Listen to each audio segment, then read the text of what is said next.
Bonjour à tous, bienvenue sur SBM6 pour ce petit complément qui concerne le tutoriel numéro 8 de la modélisation d'un home du Moyen-Âge. Donc on a modélisé ce home qui avait cette forme-là et je m'étonnais un peu d'avoir des formes disgracieuses sur la surface. Bon, j'ai trouvé une solution qui coûte pas cher.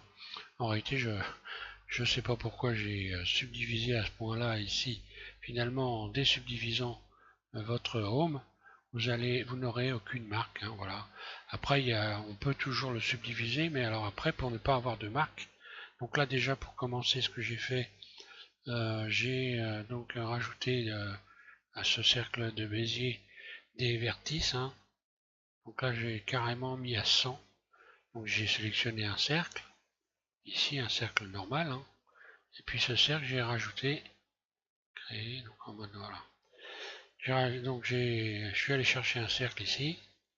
Voilà, et j'ai modifié la valeur ici, je l'ai mise à 100 vertices, puis Alt C, je l'ai transformé en courbe, voilà. Et ensuite, ben, j'ai courbé normalement en utilisant le modificateur courbe.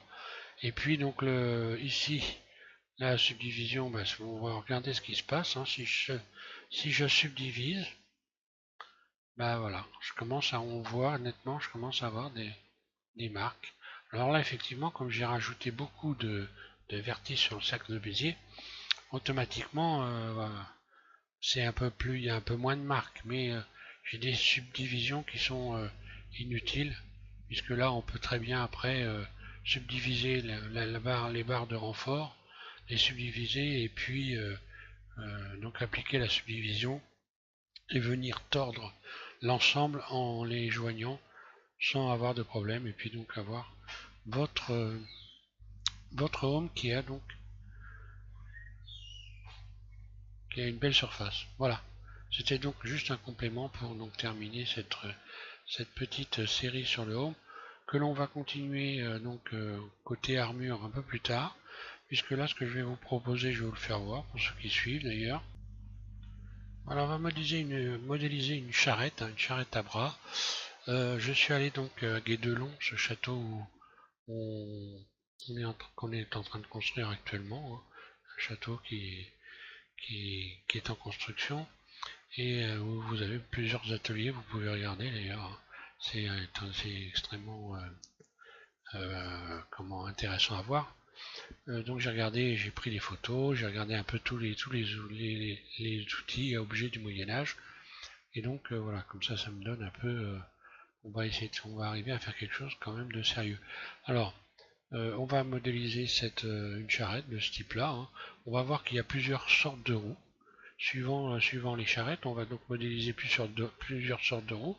Puis également, on va animer notre charrette et la mettre en rotation sur un axe pour faire une petite animation, histoire de travailler un peu ce côté aussi animation que je développe pas toujours. Donc là, j'en ai fait plusieurs, hein, je me suis amusé. Donc prochain tuto, on modélise une charrette et puis on commence donc par ce type de roue ici. Et on verra par la suite, on va modéliser la charrette élément par élément. Et puis on verra par la suite plusieurs types de roues suivant ce qu'on veut obtenir, hein. Les roues à rayons, j'en ai déjà fait, mais bon, je vais en refaire d'autres, c'est pas grave. Donc, pour ceux qui s'intéressent aux roues, hein, vous tapez ZM6 roues et vous allez voir, il y en a beaucoup, j'ai modélisé beaucoup de modèles.